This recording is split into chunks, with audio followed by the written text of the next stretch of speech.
Good evening. I will call to order this meeting of the Thousand Oaks City Council for May 13th, 2005. Will the clerk please call the roll? Councilmember Adam, Here. Councilmember Engler, Here. Councilmember Gutierrez, Here. Mayor Pro Tem Taylor, Here. and Mayor Newman. Here. Our first item this evening is a closed session, and for that, we go to City Attorney Noonan. Thank you, Mayor Newman. We have two closed sessions tonight. The first one is initiation of litigation pursuant to Government Code Section 54956.9D4, and the second one is existing litigation, Sumps versus City of Thousand Oaks, pursuant to Government Code Section 54956.9A. Thank you. We are in closed session and will return at 6 p.m.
And we are back from closed session.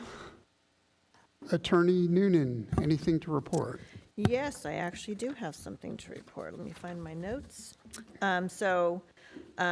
Reporting that on a 5-0 vote, council has authorized initiation of litigation. The specifics regarding the lawsuit and the parties will be available for disclosure upon filing of the lawsuit and service of process.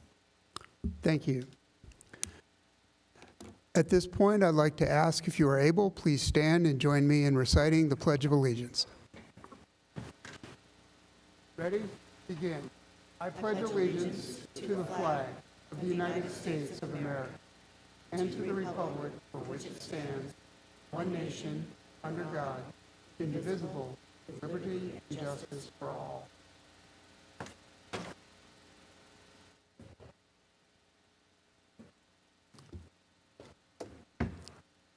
And it's my pleasure to begin the first of two special presentations tonight. And for that, I will go ahead and move over to the podium.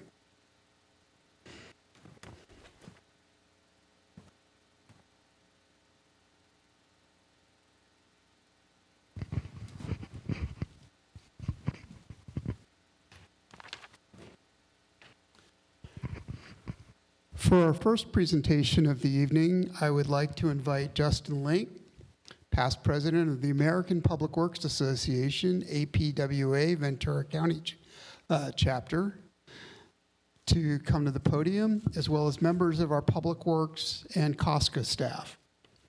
Welcome, Justin. Thank you. Good evening, Mayor Newman, members of council. Again, my name is Justin Link, City Traffic Engineer for the City of Simi Valley and past president of the American Public Works Association, or APWA, Ventura County chapter. I am here on behalf of APWA this evening and pleased to be making my 5th appearance before this council. APWA is a nationwide organization comprised of over 30,000 professionals of various disciplines with the common goal of maintaining and improving infrastructure in communities across North America. Our chapter has over 300 members and one of the most active of all 62 chapters and 90 branches. Each year, the chapter solicits nominations for completed or substantially complete public works projects of various disciplines that epitomize the efforts and ingenuity of public works professionals.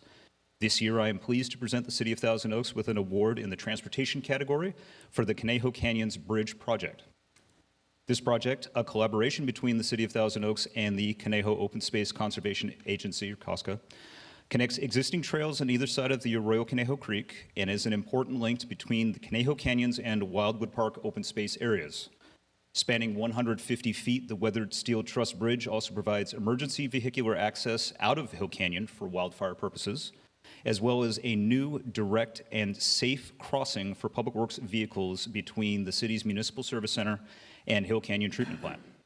COSCA Park Rangers may also use the bridge for maintenance and open space management. As always, this project would not have been successful without the leadership of the City Council, the Planning Commission, shout out to myself, and former Commissioner Newman. This project actually came before us several years ago, but the Planning Commission and City Manager, or the expert engineering and construction management by the city's Public Works Department. It is my honor to congratulate the city on receiving this award. Thank you. We're thrilled to receive this award on APWA's behalf. I'm going to ask that we hold for pictures because we've got two Public Works / COSCA items tonight.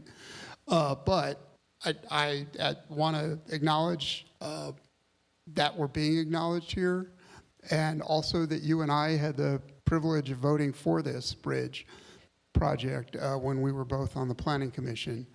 And it for all the reasons you said, that it improves access for hiking and biking, it improves access for our public works staff. There's a public safety aspect of this. By design, the bridge is wide enough for a fire engine to go across, which is very important during emergencies. It's a wonderful project. It looks terrific, really well executed. So we're delighted to have APWA recognize that. Thank you very much. And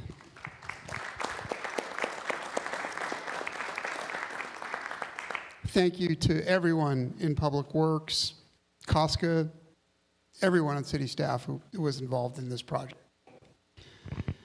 We'll now move to our other Public Works item of the evening, and I'd like to welcome up Deputy Public Works Director John Minkle.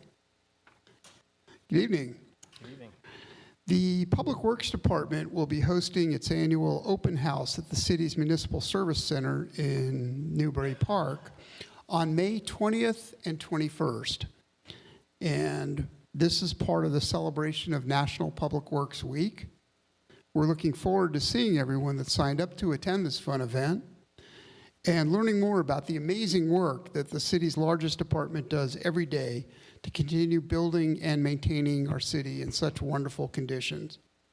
So I want to encourage everyone to take advantage of that, to visit the MSC. It's an amazing place. The staff can basically build anything there.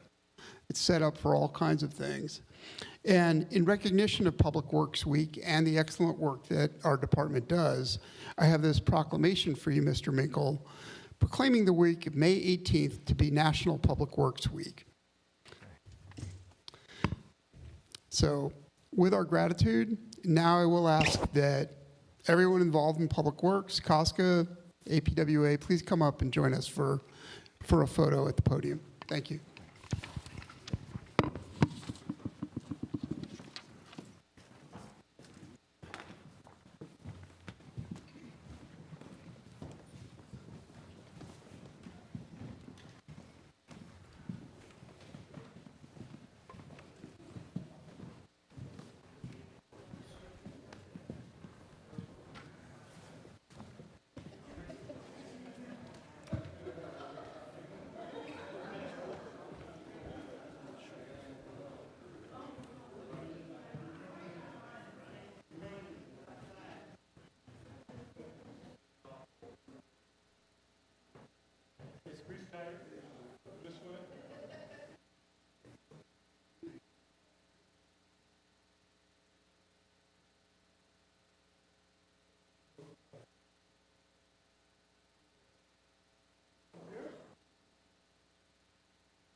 Okay, so we move next to public comment.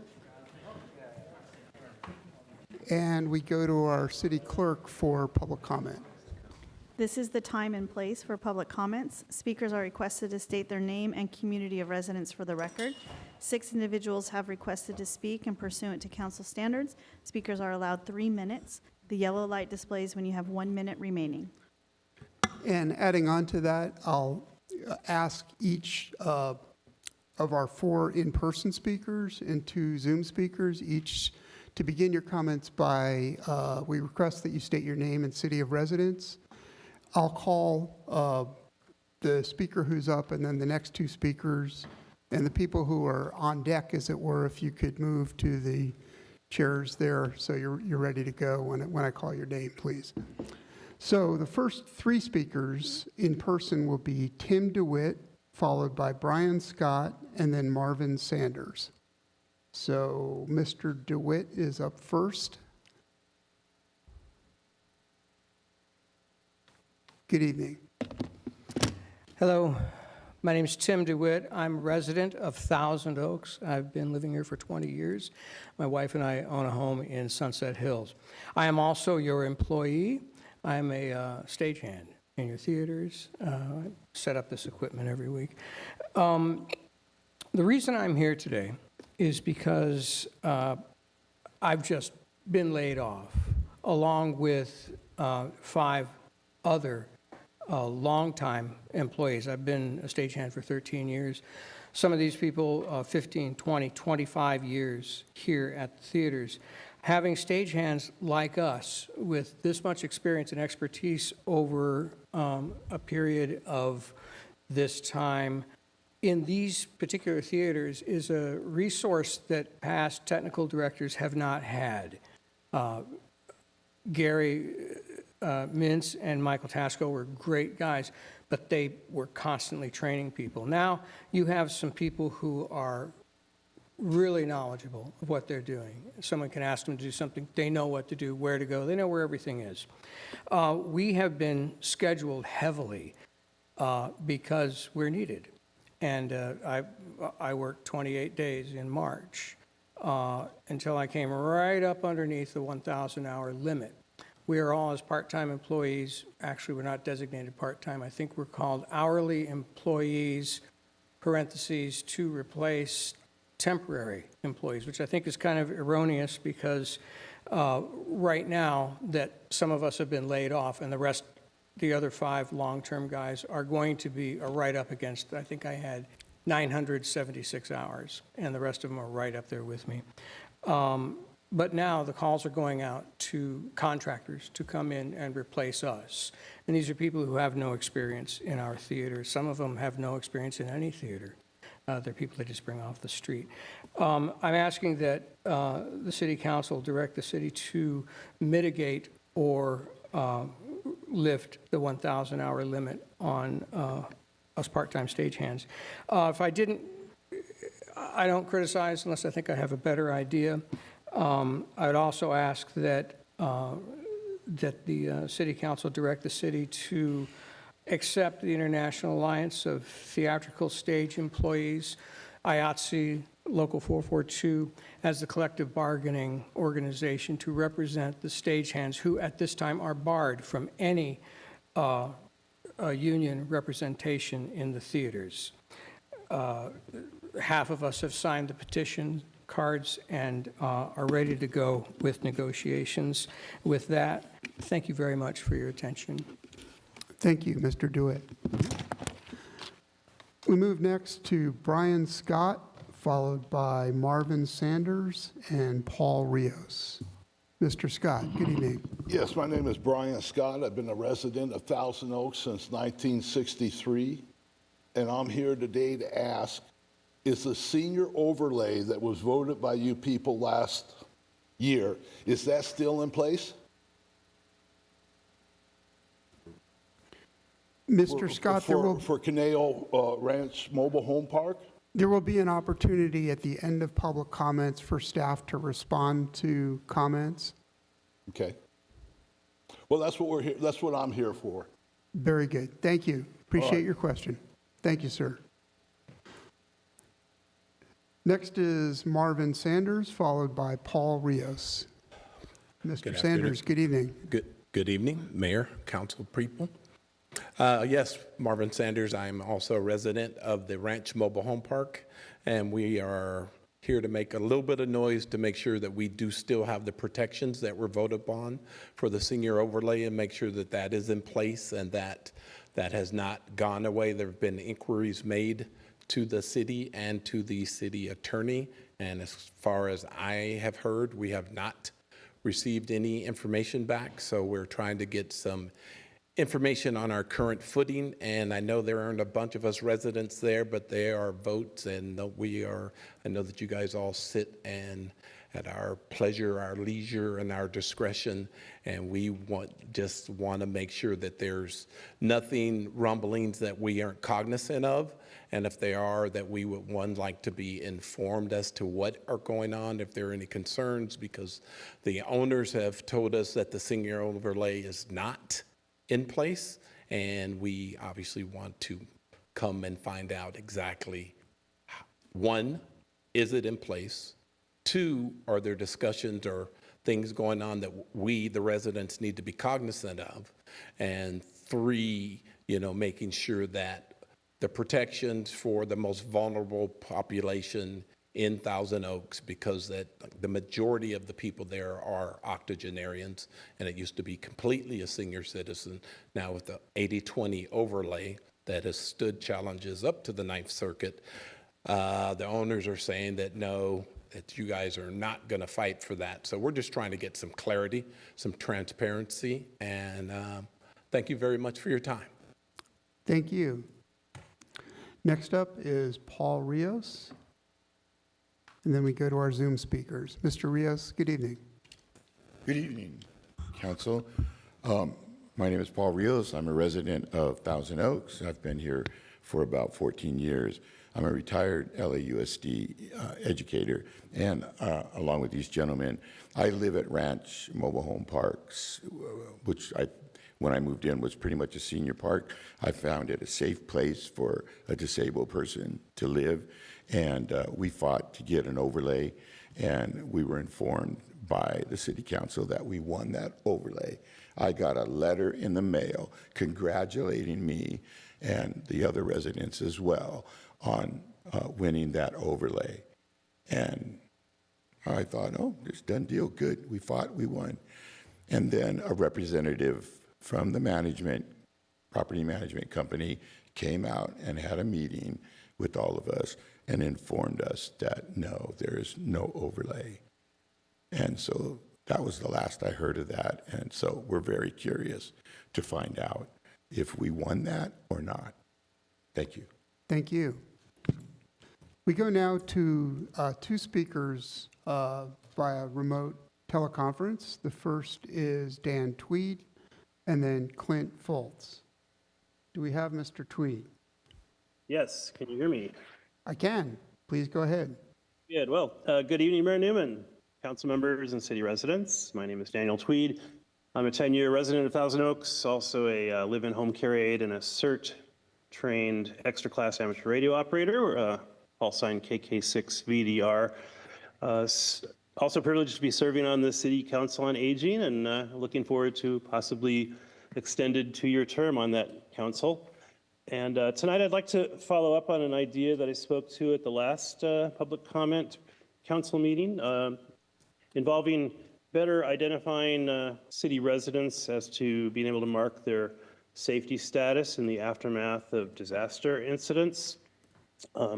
By the way, this coming Saturday is our CERT final event, and we are still looking for volunteers to play victims at that event. It's going to be in Camarillo Saturday from about 9 a.m. to 2 p.m.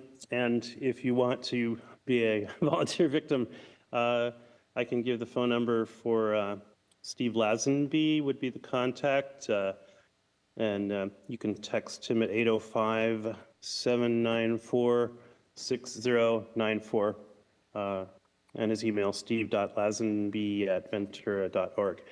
So that's CERT, the Community Emergency Response Team training. And there's a pretty big overlap with amateur radio and CERT. Radio amateurs routinely handle emergency communications, which typically are impinged during disasters. The cell phone network can go down just from too many people attempting to use it. So there's actually an acronym for emergency communications, which is PACE, and these are the 4 modes that you should have able and willing and ready to use. So PACE, P is primary, A is alternate, C is contingency, and E is emergency. So maybe your cell phone would be your primary, alternate might be sending a text, which can get through sometimes when cell phone voice calls can't. Contingency might be, something like, I don't know, CB or, but then I think ham radio is the ultimate off-grid backup. In fact, Field Day is coming up where we practice a whole weekend using our radio gear independent of grid power. So there's a system that ham radio people use. It's been around since 1917. It's called the National Traffic System, and it involves kind of like what's called a radiogram. These are short telegram-like messages that can be relayed for free to basically anywhere in the world using whatever of those emergency communication modes are available. Mr. Tweed, I need to ask you to wrap up your remarks, please. Oh, am I at 3 minutes? Yes, Sorry. you are. Okay, well, I just wanted to say if we can incorporate a color status system of green, yellow, red, in addition with those radiograms, that would be something to explore. And Evening. Hello, my name is Clint Fultz. I'm a resident of Thousand Oaks and a member of the Conejo Climate Coalition and Conejo Housing Coalition. I'd like to first thank the city for helping to create the Thrive Grove Navigation Center. I was able to attend the ribbon cutting ceremony, and I was able to see firsthand all the work that the council and city staff put into making it a reality. Thank you. Hopefully this will be the springboard to helping our unhoused neighbors get the support they deserve. I'd also like to thank the city for its continued support of electric vehicles and battery storage projects. Despite what some may say, the climate crisis still very much exists. Heat records were set or tied in more than a dozen cities throughout Southern California on Saturday. Triple digits were reached in many of those cities, which is highly unusual for this time of year. Fueled by the effects of climate change, wildfires across the state are growing larger and more unpredictable, impacting the lives of more and more Californians. In the first weeks of 2025, extreme climate-driven wildfires once again ravaged our state. Whole neighborhoods in Los Angeles burned to the ground. The devastation caused by this disaster alone is estimated to have cost $250 billion, destroyed 16,000 structures, and resulted in the tragic death of 28 people. Thousand Oaks is not immune to disasters like this. In 2018, the Woolsey Fire caused an estimated $6 billion in property damage. It's with this in mind, I would like to bring to the council, city staff, and community's attention that legislators have introduced a California Polluters Pay Climate Superfund bill to make polluters pay for the escalating costs of climate change in California. One conservative estimate predicts climate change will cost the state over $113 billion annually by 2050, and it's already costing us billions in damages in 2025. Who's going to pay for this? Currently, it's you, the taxpayer, and not the fossil fuel companies that are in large part responsible for this destruction. These fossil fuel companies have known for decades that their product would cause increased man-made climate change and cause untold destruction. Their own documents proving this are easily available to anyone with a computer or smartphone. The key impacts to small businesses and our local economy here in Thousand Oaks from the California Polluters Pay Climate Superfund bill are positive. The legislation would spur economic development and help small businesses and communities recover and protect against climate harms. The funding will go directly to rebuilding, climate mitigation, and resiliency efforts, frontline communities, green workforce development, and more. The Superfund would be a substantial, meaningful investment in the state's economic vitality and future with a shockingly small percentage of these polluters' profits. Members of the community can go to conejoclimate.org and click on the Action tab to learn more and support the bill. Council members and city staff can support this bill collectively or as individuals if the collective endorsement is not an option. Thank you so much. Thank you, Mr. Fultz. We go for any staff response to our city manager, Mr. Powers. Thanks, Mayor Newman. In regards to our part-time employees, comments to be very clear, nobody has been laid off within the city organization. The city, all of our part-time workers are bound by a CalPERS statewide regulation that limits hours to 1,000 hours per fiscal year. So any employee that runs through those hours during a fiscal year will have an opportunity to start fresh with a new bank of hours on July the 1st. So it's always a challenge to manage. As he indicated, we've had a very busy season, and he's accepted a lot of shifts and worked a lot of hours. So that's a challenge that all cities face. Part-time employees, CalPERS that the city joined in 1965 has that in effect for all cities. So, and it governs how many hours you can work annually as a part-timer. I'm going to pass it over to City Attorney Noonan in regards to the mobile home park question.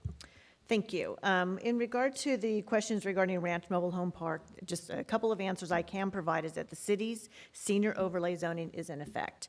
Now, we have heard that the park owner has stated that he's not subject to it. However, at this time, you're asking for the city to comment on confidential legal matters, and I can't comment on confidential legal matters at this time. I have had discussions with Mr. Senko numerous times. The last time I communicated with him was in March, and I advised him of the same. So he has been communicated this information. In addition, I also wanted to remind the council that we've discussed previously numerous times that the current residents of Ranch Mobile Home Park continue to enjoy all of the protections afforded under the city's general regulations. Thank you, Ms. Noonan. And to reiterate a direct question that Mr. Scott asked, is the senior overlay is the senior overlay zone currently in effect? You answered that in the affirmative, correct? Yes, It the is in city's effect. overlay zone is in effect. There were no legal challenges to the legality of the senior overlay zoning. Very good. Thank you. Appreciate it. We move next to our consent calendar. Are there any items to pull? Hearing none, I'll entertain a I would motion. move the consent calendar. Very good. Any discussion, concern about any items? I will ask the city clerk to please prepare us for a vote.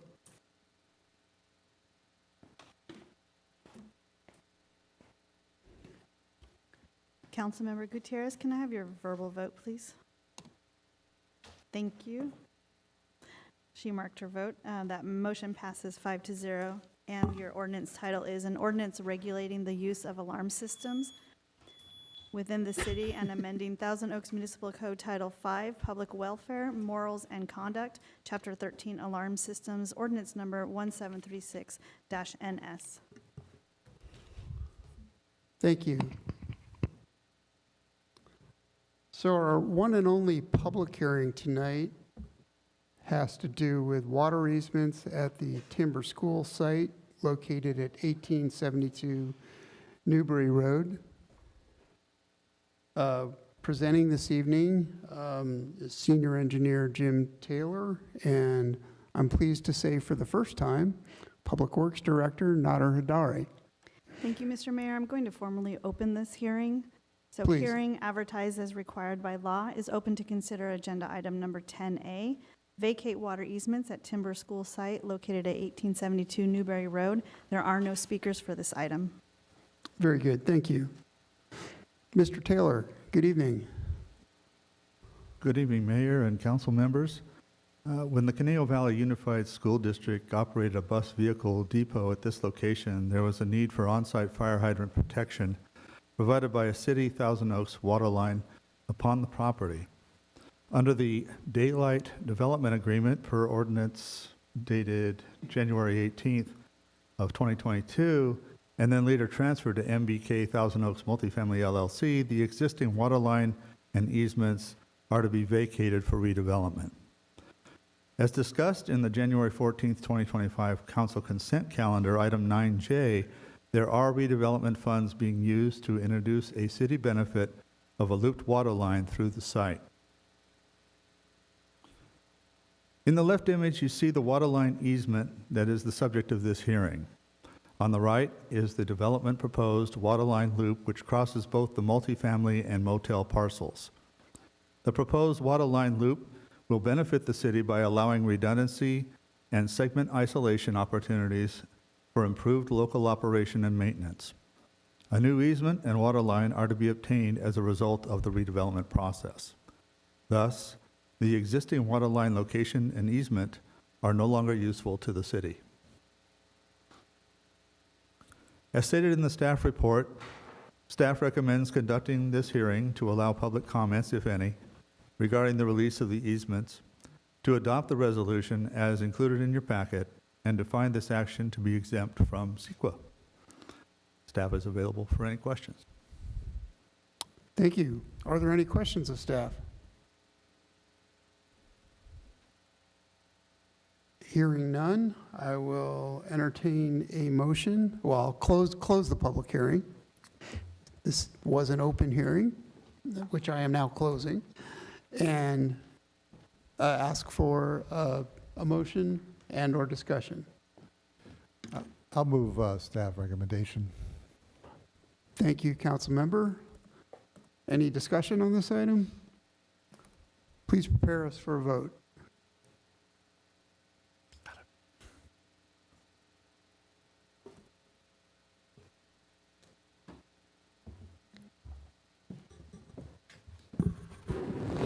Councilmember Gutierrez, do you have- She'll be recusing herself on this one. Okay. That motion passes 4-0 with Councilmember Gutierrez recused. Very good, thank you.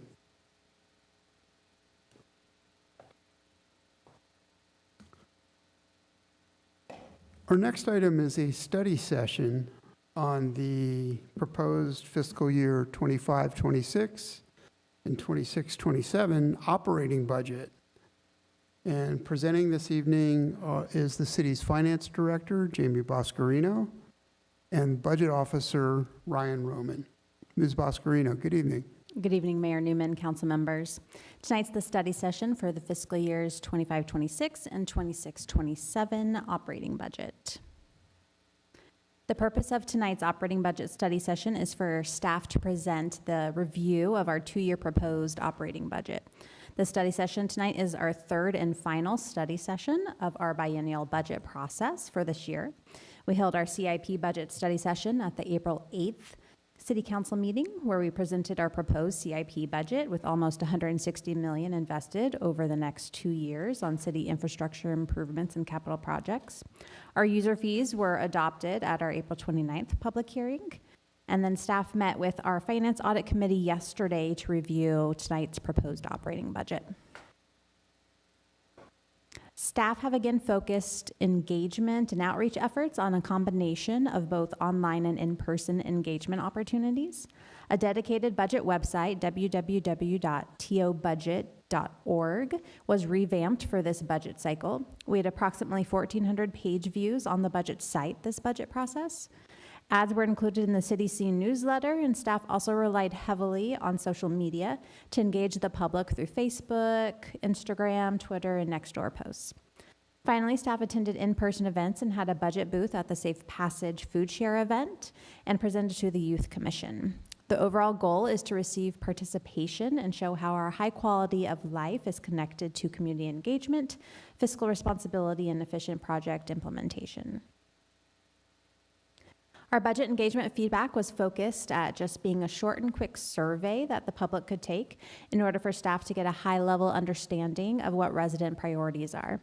This was a small sample size of about 150 responses, and of course is not statistically valid like our community attitude survey is.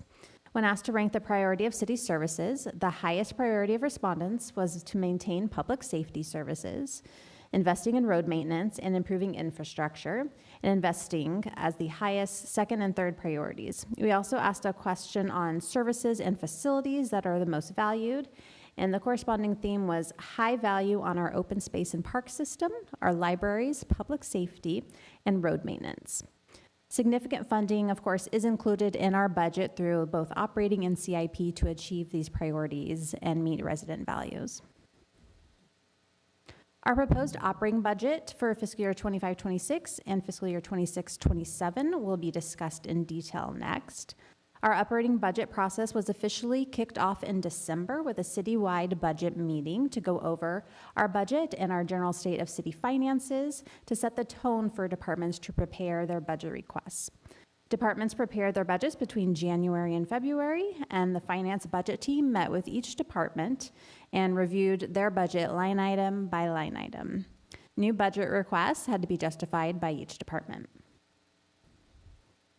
Preparing our biennial budget is distinctly unique each time. The preparation of this budget was developed with economic uncertainty in mind, and given the current economic environment, staff was conservative in its revenue estimates and strategically balanced those estimates with rising costs and funding to achieve and implement City Council priorities that were adopted last month for the upcoming fiscal year. Our budget is structurally balanced, which means that our ongoing revenues are sufficient to cover our ongoing expenditures. Reserves in the general fund support our CIP projects and any one-time initiatives. Staff believes this is a fiscally responsible budget that has reasonable revenue estimates while still funding city services and city council priorities. The city began reducing positions during the Great Recession and the elimination of redevelopment agencies, along with the city's transition from a growth community where we were developing large neighborhood tracts to a maintenance community. Staffing levels were maintained at 381 positions for about a decade as the city strategically reallocated positions between departments to continue to provide city services and react to changes in priorities. Positions were first proposed to be added during our last budget process, strategically aligning staff resources in areas such as public works and community development to respond to growing demands. The proposed budget includes an addition of 4 positions in the first year and 4 positions in the second year. As part of our information technology strategic plan, 7 positions are being added to the newly created IT department over 2 years. The existing 18 IT staff in our finance department will transition to this newly created IT department. An existing vacant position in HR will be converted to the new CIO position, saving the city money by reallocating an existing position. 3 new positions will be added in the first year to this IT department. Staff strategically spread out the positions during the fiscal year to budget for when it is anticipated the positions will be actually filled. This limited our budgetary increase to a minimal amount in the first fiscal year. In addition, a new engineering division manager position is being added to create an engineering division primarily focused on utilities and the CIP projects that go along with water and wastewater. And this is enabling our existing staff to focus specifically on all of our water and wastewater projects that are anticipated in the next 5 years. In the second year of the budget, 4 more IT positions will be added to the IT department. Of the positions being added, IT positions are funded by the general fund and will be partially reimbursed by other funds as part of our cost allocation process. The engineering division manager will be split 50-50 between our water fund and our wastewater fund. Based on our long-term financial forecasting, staff believes that this additional staffing is fiscally sustainable in the long term. Our measured approach to staffing additions also allow for flexibility to implement the additions strategically and in concurrence with a sound economy. So our proposed fiscal year 25-26 citywide budget across all of our funds is $305.8 million. The majority of our budget is in our general fund, our water fund, and our wastewater fund. The city is required to budget appropriations and revenue in individual funds. The proposed budget the next fiscal year 26-27, is $305.1 million, so very, very similar to the first year.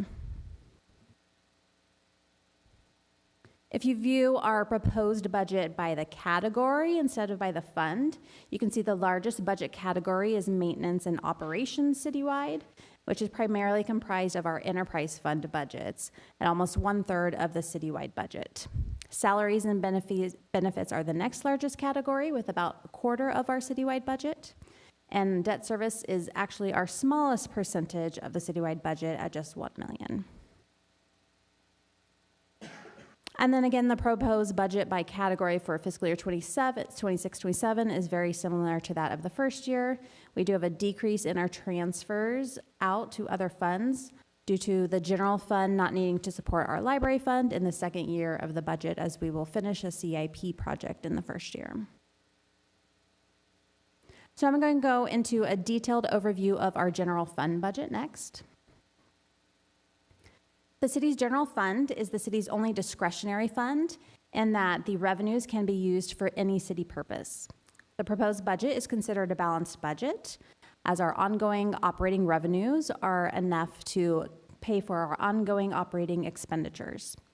Funding is included to support City Council priorities, including the Information Technology Strategic Plan related investments, Navigation Center operating costs for the first time, our general plan implementation, the Climate Environmental Action Plan items, and increased funding for sidewalk maintenance. Per feedback from City Council, the city's grant program for social services was also increased from $100,000 to $200,000 annually to fund that grant program. So just looking at the past 10 years of actuals in our general fund and our current projections for this fiscal year and our proposed budget for the next 2 fiscal years are shown on this chart. To the left of the vertical line is the past actuals and this year's projections, and to the right is the upcoming proposed budget. As you can see, the city has had a decade of positive growth, which has really enabled funding to be put into reserves for CIP projects, including for our downtown project, as well as completing major initiatives such as the city's first navigation center, the land for the Hillcrest Affordable Housing Project, and our continued investment in streets and roads. Although the budget this year has total expenditures that exceed our total revenues, it is the sound financial planning over the past decade that has provided capacity for our major investment in CIP projects in the community over the next 2 years. The proposed general fund revenue budget for fiscal year 25-26 is $113.5 million. As you can see, the majority of our revenue is from 3 revenue sources: sales tax at over 1/3 of our revenue, property tax, and property tax in lieu of vehicle license fees. And those 3 comprise about 64% of the total general fund revenue budget. And then our proposed general fund revenue budget for fiscal year 26-27 is a little bit higher at $115.7 million, with similar split between each of those revenue sources. So based on the economic uncertainty, the budget for our sales tax revenue, which is highly prone to economic fluctuations, is only a slight increase of 2.1% over our projected actuals this fiscal year. The city works very closely with our sales tax consultant in developing reasonable sales tax budget based on current businesses in the city and economic projections of how sales tax categories will grow or retract over the upcoming 2 years, such as in auto sales or in fuel. Staff was also cautious in budgeting for licenses and permit activity related to building activity that occurs in the city based on tariffs and what the local community is currently experiencing in terms of pauses in development projects. Revenue from use of money is also budgeted to retract due to the potential for multiple rate cuts by the Fed over the upcoming 2 years. Most other revenue types are projected to have various increases in the proposed budget over this current actuals. Onto our general fund expenditures or appropriations. The proposed budget for fiscal year 25-26 is $127.1 million. Our largest 2 expenditures are our salaries and benefits, so all the staff that provide city services, at about 37% of our general fund expenditure budget, and our police services at 28% of the budget. And then the proposed budget for fiscal year 26-27 is just a slight increase of $128.9 million total budget. So just looking at detailed of the salaries and benefits costs that are proposed, we have moderate increases each year due to the addition of the 8 new positions in total, and then as well as bargaining unit negotiation increases that are projected. Our police services increases are based on the contract rates from Ventura County Sheriff. Our maintenance and operations increase in the first year is due to a variety of factors, including significant increases in utilities costs, contracted service costs, and then the implementation of city council priorities, such as adding budget for operations of our navigation center, the ITSP, and the general plan implementation. So this chart just provides you a past history of the historical support that the general fund has provided to other funds. As evidenced in this chart, the general fund has consistently supported other funds as necessary to fund other city services and improvements. The budget this support is included in the first year for our library, and that is to pay for the solar project at the Grant Brimhall Library, which is about $2 million. So the general fund will be supporting the library for that project. Into our stormwater fund to pay for required capital projects to meet our permit requirements, and as well as some support for open space and the debt service payment for the library.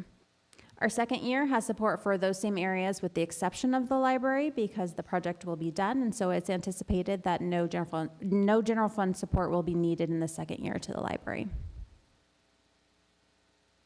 So on to our library fund. Our library fund provides for the operations and maintenance of the city's 2 libraries, and it is funded primarily through property taxes.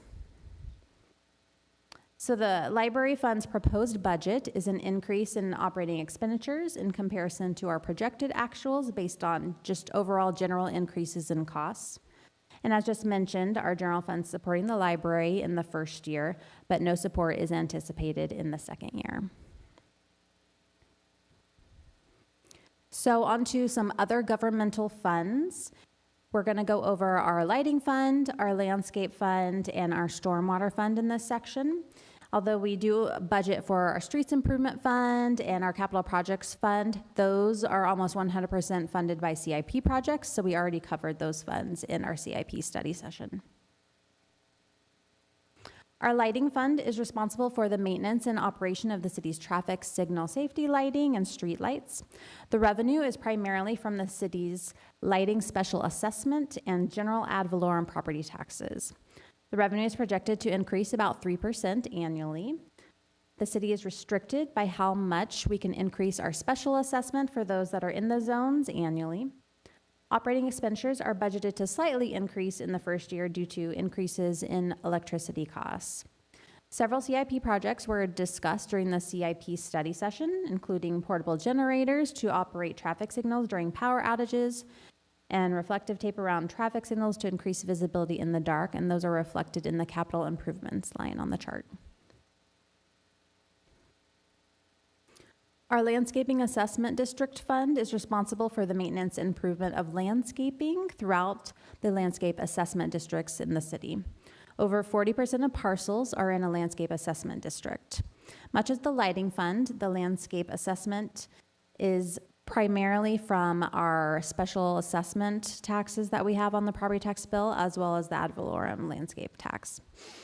Operating expenditures are budgeted to increase due primarily to water costs rising and contract maintenance costs also rising. Our landscaping fund currently has sufficient fund balance to pay for the capital improvements that are proposed, and assessments are set annually to fund those capital projects as well as operations of the district. The city's stormwater fund is responsible for the operation and maintenance of the city's stormwater program and compliance with our countywide NPDES permit. The 2 revenue sources are a countywide special assessment, which has not been increased since 1995, but is set by the county, so the city has no control over that revenue source.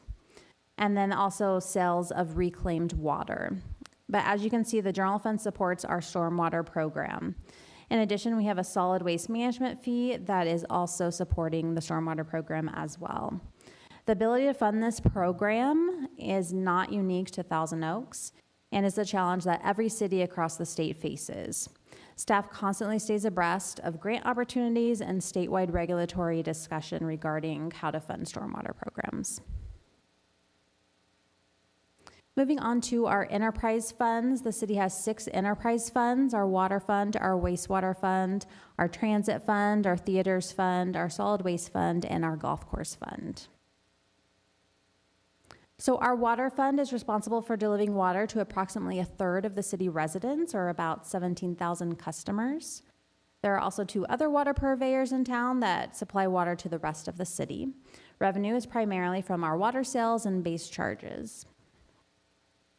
The proposed operating revenues are budgeted as a decrease from projected actuals this year, due primarily to a high amount of a capital connection fee revenue we received from large development projects that started.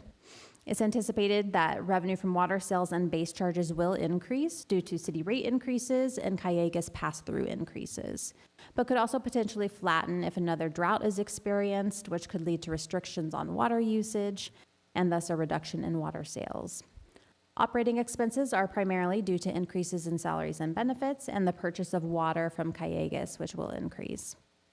As discussed at our CIP study session, the Water Fund has many significant projects planned for the next 2 years, including many fire resiliency projects at our pump stations and our reservoirs. The Water Fund has been setting aside reserves over the past several years to fund those planned CIP projects.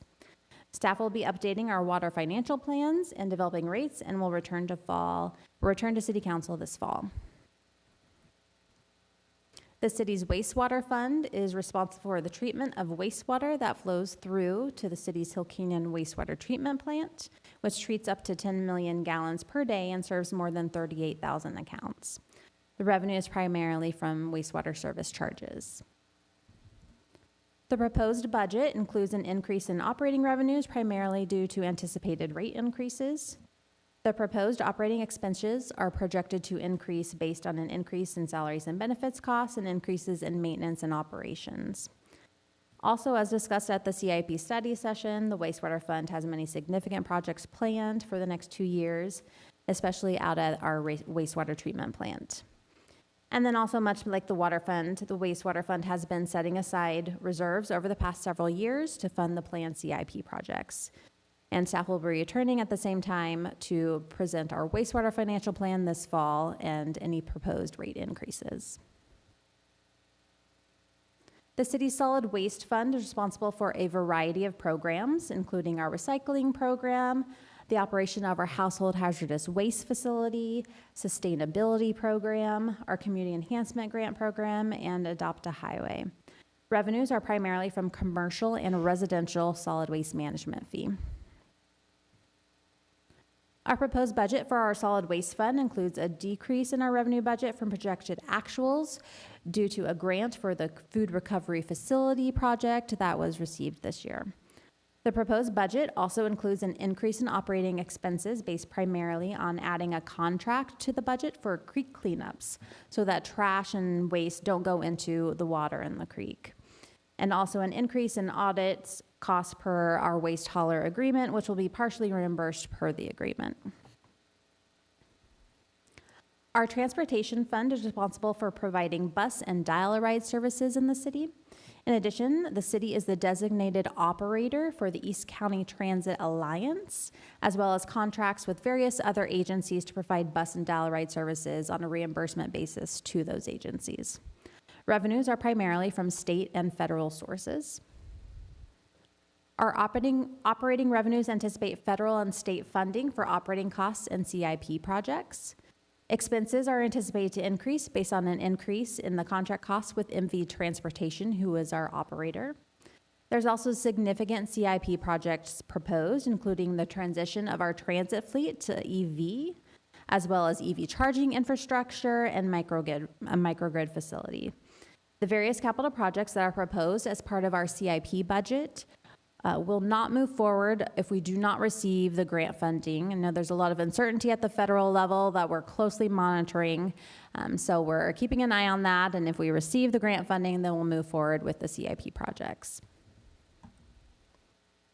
Our golf course fund is responsible for the operations and maintenance of the Los Robles Greens Golf Course and the banquet facilities, and is managed through a management agreement with Arcus Golf. Golf revenue is increased based on previous trends that we're currently seeing at our golf course. And the expenses are increasing primarily due to a CIP project to improve our maintenance facility, which is quite outdated and has been put on hold for a number of years. And so we're finally at the point where we're in design and can move forward with that project. And then our last enterprise fund, our theaters fund, is responsible for the operations of the 1,800-seat Fred Cavley Theater and the 400-seat Janet and Ray Scher Forum Theater. The theaters fund revenue is proposed to increase due to the number of shows anticipated and the increase in rates recently adopted by City Council as part of our user fees process. Our operating expenses are projected to increase primarily due to increases in salaries and benefits and various operating costs. So in summary, I want to reiterate that the proposed budget is structurally balanced and represents a fiscally responsible spending plan for the next 2 years, balancing economic uncertainty in our revenues with reinvestment back in our community and supporting City Council's priorities. We continue to be proactive in our fiscal management and focused on the long term, and are poised to react quickly and nimbly as needed over the next 2 years to ensure we can continue maintaining public services.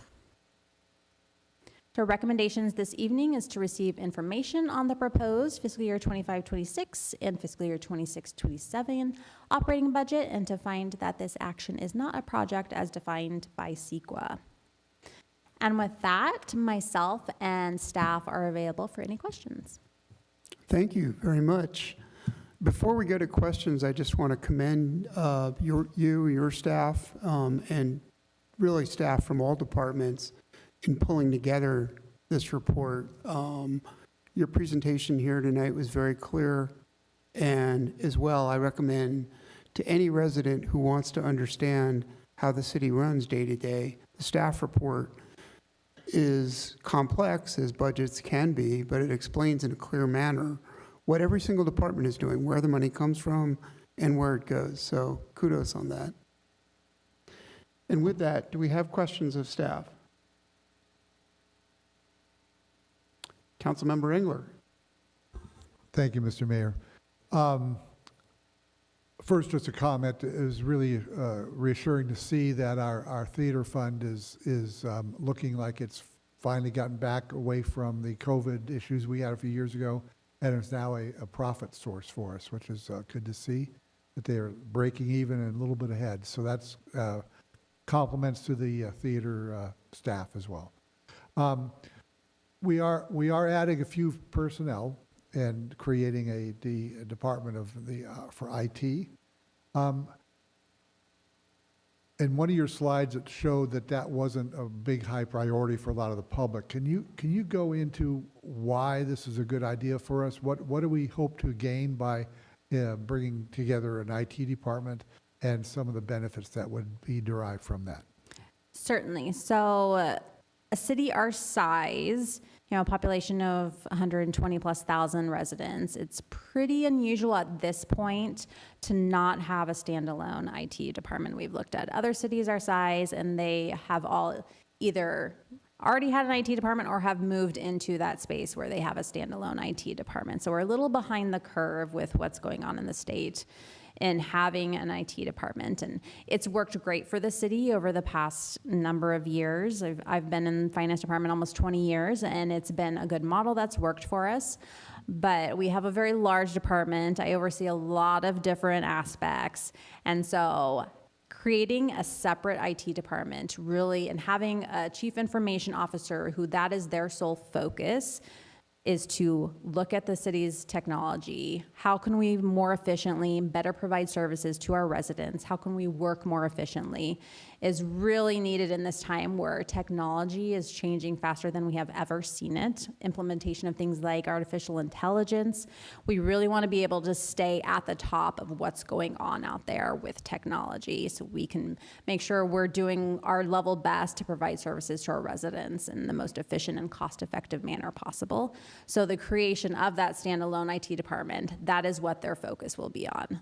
Solely and 100% a CIO, that is what they will be focusing on moving forward.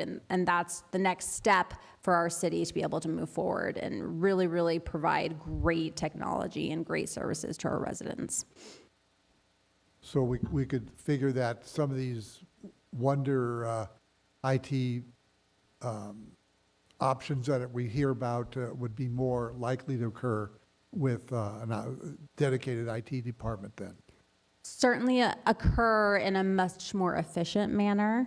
And then having staff who are totally involved in IT 100% and looking at trends, looking at what's ongoing out there. We also had council, approve the ITSP, our strategic plan. It's going over the next 5 years, what we want to accomplish. And so having a CIO who can dedicate their time, their energy, and making sure that we're going to be able to accomplish those efforts over the next 5 years that City Council has laid out and that we feel would greatly benefit our organization moving forward. We think that this is the best path forward for that. And the budgetary impact, we were very strategic with it. And there's very little impact in that first year based on how we're rolling out the positions and building out the department.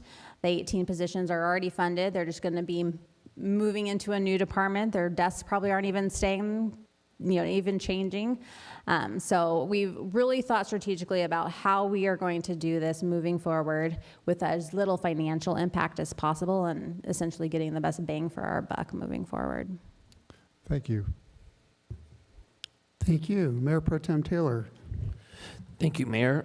And I think you just clarified the first question I was going to ask. I wanted to double check. As far as the new positions go, we are not hiring new bodies. We're moving people that currently work for us into that position. Is that correct? So right now, with all of the IT staff in finance, there's 18 positions. So those positions are staying, but just creating this new IT department. We are adding brand new positions, though, as well. So we're going from 18 positions and expanding upon that. So the IT department will be larger based on the positions that are mentioned in the staff report. We're going to be taking a vacant position in HR and using that position and converting that to a CIO. So that's not a new position to the organization. But we are planning on adding a new position so we can have a deputy director overseeing IT. And we can have some other positions that are laid out in the staff report. Want to be focused on increasing, looking at our data. How do we utilize, there's so much data out there. How do we utilize all this data that we have to make strategic decisions? How can we focus on project planning and getting all of these projects that we have laid out in our ITSP and making them come to fruition? So we do have an increase of 7 total positions over the 2 years in our IT department on top of the 18 that we currently have right now. Okay, and then on those new positions, my take from this was that the message is uncertainty or preparing for uncertainty. Are we in a position right now where if nothing changes, we could easily hire those 7? Do we have flexibility that if things, maybe we see a more significant downturn, we can slow roll that? What does that kind of hiring strategy look like in case times get a little bit tougher? Yeah, so the first step obviously is getting the CIO. So again, that's an existing position that we have that we're just reallocating and converting into a CIO. So whether the economy stalls, downturns, that's already a position that's budgeted for. So we can move forward in creating this new department and getting a CIO on board to run the department. We wanted to spread out the positions over the 2 years. One, because we want the CIO to be able to come in and get their team around them. So that's why there's a few of them in the first year and then 4 in the second year. And that provides us that flexibility that we have, that if there is a downturn and we need to delay doing recruitments for these staff that we're adding, we can certainly delay it. We can move forward, we can delay. It will just be based on what's going on, how is our budget doing. We wanted to make sure we strategically had it that way so that we could pause if we needed to pause, if there was a financial downturn, but we can also move forward if everything is going well as well. Okay. And then last question, it mentioned that we still feel like we could move forward on what we all set as city council goals.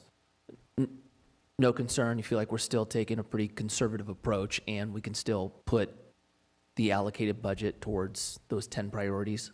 That is correct. And like I mentioned, we're being very conservative on the revenue side while still making sure we have capacity to fund the city council priorities as well as our regular public services. So even being conservative on revenue side, we still have a slight surplus in our general fund. So if we spend every single dime that we're proposing to budget and we at least meet all of our revenue estimates, we'll still be in the clear. Awesome. Thank you.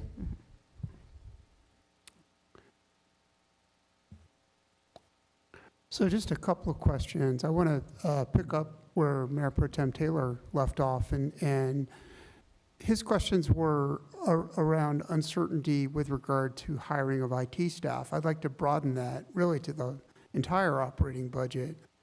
I'm mindful of the conservative approach we're taking.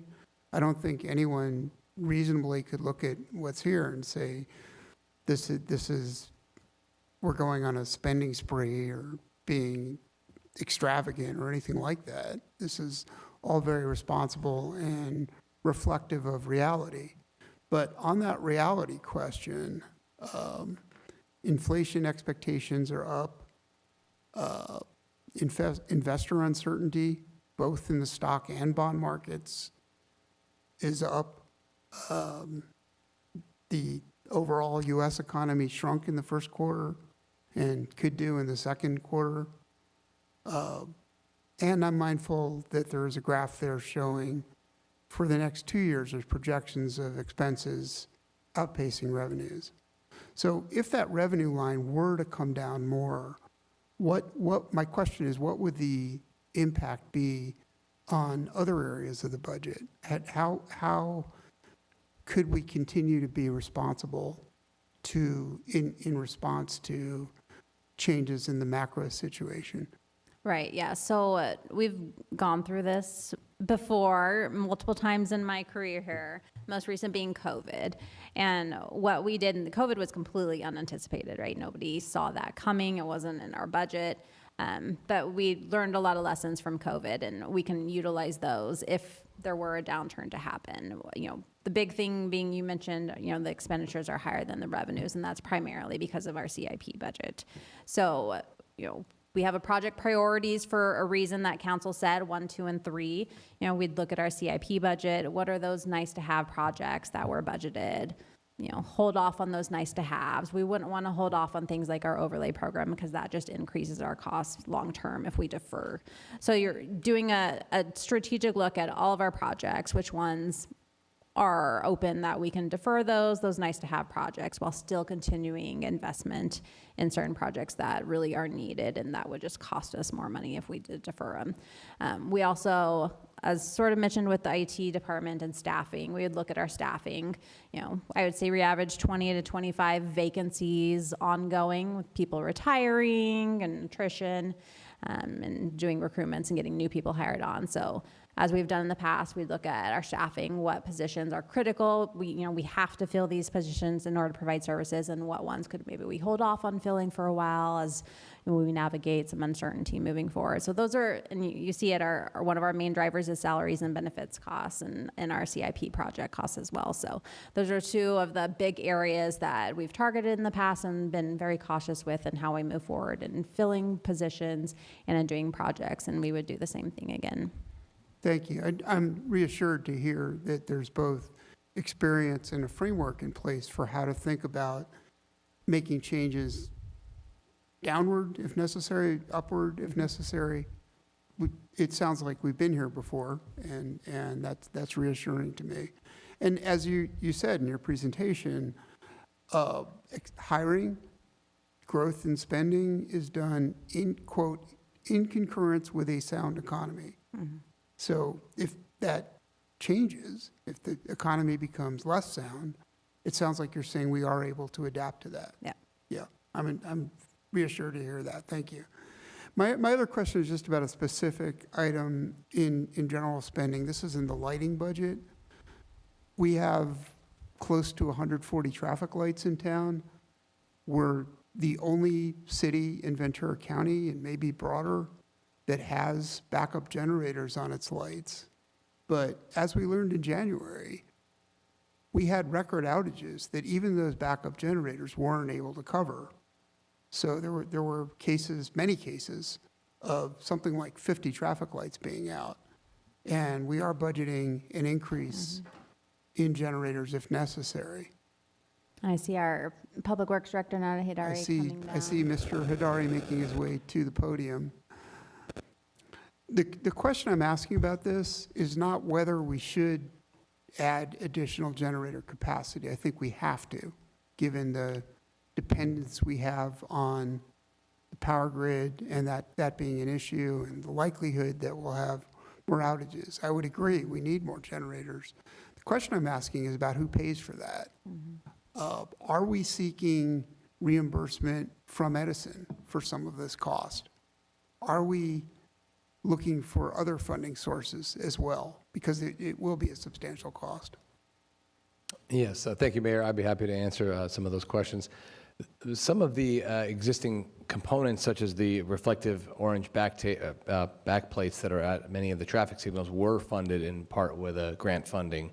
So we have been able to leverage other outside funding to help complete some of these resiliency projects, and we will definitely continue to look for that. As for the issue of Southern California Edison, we've certainly been making our concerns heard to them in terms of the local impacts and the communication challenges we had from them during those past outages. And I think we're going to continue to look for opportunities to have them participate in some of these improvements that we need to be making. Some of those include undergrounding projects. We are working with them to have an undergrounding project be completed on Shands Road, which they are paying for with the Rule 20A funding, and a few other ones we're partnering with them on. So we're trying to get the most we can out of Southern California Edison. I appreciate that very much. I mean, there's a strong public safety component here, and public safety is job one. It's not an option for us. So I'm glad to hear that where there are dependencies, we are working to reduce them. So thank you for that. Are there any other questions of staff?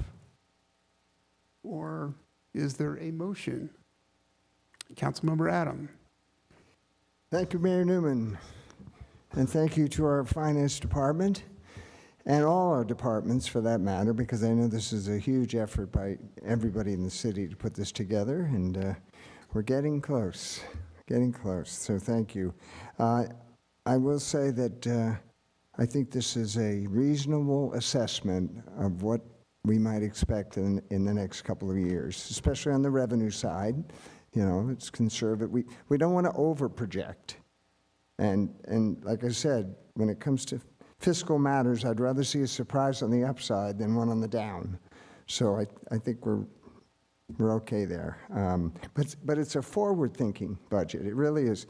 This IT business, information technology, this is essential. We've got to keep up with this. Ask the air traffic controllers in Newark how they're doing with their IT. You know, we can't get in a position where we're playing catch-up. It's worse than staying even. We've got to stay ahead of the game, especially when it comes to artificial intelligence. So this is, I think, an essential expenditure. And considering we were flat on employee hiring for 10 years, 381, finally to add some people, I think is well worth it, And I will say this too, and I know we all know this, but when you think that when our revenues consist of sales tax and property tax, 50% of our revenue stream from those two items, which because we are a low tax city.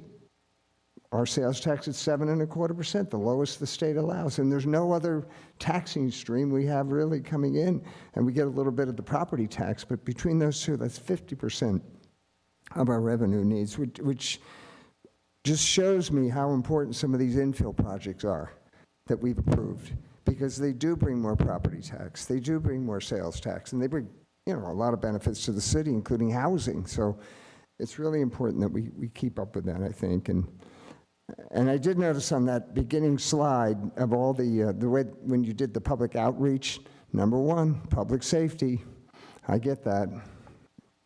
That makes a lot of sense to me. And we spend about a third of our budget on public safety, and justifiably so. That's a big priority for the city. So I think they did a great job. I really do, and I think it's going to serve us well. And I guess in the next session, we'll vote on the final product, right? Okay, very good.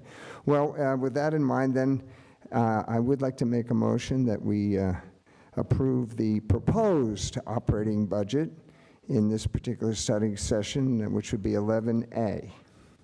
Based on the recommendations. I will say that it's not to approve it, it's to receive the report. Oh, yeah. Right, and then also. of Do I course- ever get a motion right? Well, if you say just approve staff recommendation, you'll get it right 100% of the time. Oh, well, I like to expound a little bit, but anyway, yeah, that too. Staff recommendation, Thanks, Right. Al. move it. That we receive this and that it's CEQA exempt. Every motion I make has all these little additions to it, but appreciate that. Mr. Mayor, just jump in 1 second. Councilmember Engler. We do hold the public safety, and I think it reflects in our budget. It reflects in our citizens' desires as well. Our sheriff contract is a substantial portion of our budget, but we also have our fire department, who receives quite a bit of money in property tax to provide the other side of public safety. So we are well served by our public safety partners, and that just reflects what the citizens have asked us for. Yes, I appreciate your mentioning that we have excellent public safety services here, both in terms of police and fire, and as well, all the work that Public Works does when it comes to ensuring there's good infrastructure to keep us safe, whether it's safe drinking water, traffic lights, all of it. It's an excellent point. Any other comments? Will the clerk please prepare us for a vote?